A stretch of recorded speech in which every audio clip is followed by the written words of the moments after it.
the risk we take in having you up here. So we take a risk when we use social networks.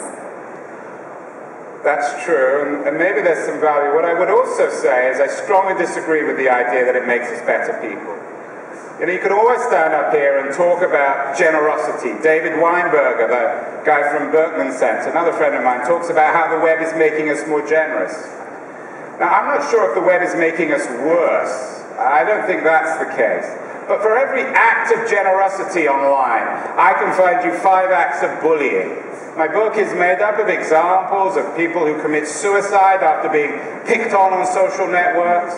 And the reality of the web, I think, is that we make the mistake of assuming that technology can change human behavior.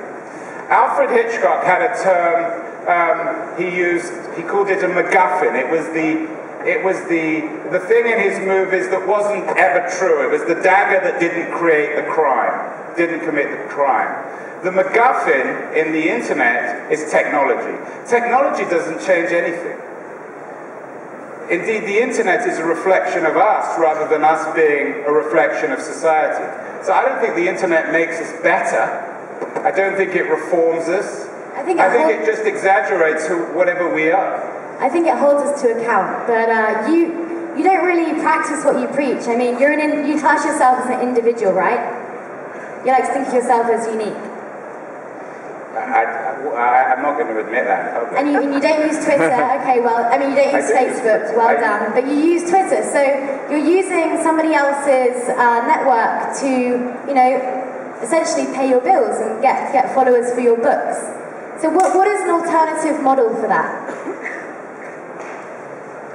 I'm not clear. What's an alternative model? Well, you use Twitter to get followers and to do speeches like this, and people follow you, and then people go and buy your book, and you essentially use it to pay your bills.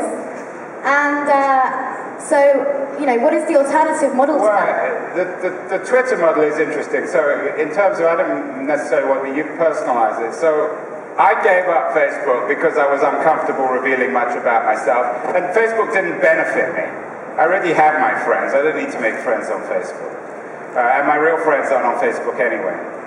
Twitter for me has significant value because it enables me to sell more books and get more speeches. I make my living. I didn't suggest that Twitter was I'm not suggesting that we give up Twitter. What I would say is that my use of Twitter is very careful.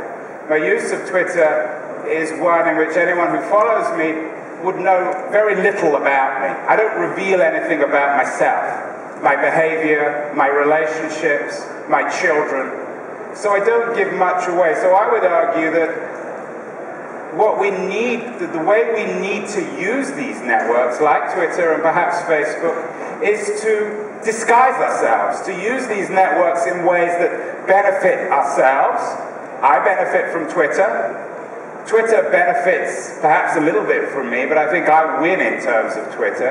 But for most of us need to fight back against having our data leveraged against us. And I don't think that Twitter is leveraging my data against me. So perhaps it's a fair trade. As I said, I'm not suggesting we switch all these things off.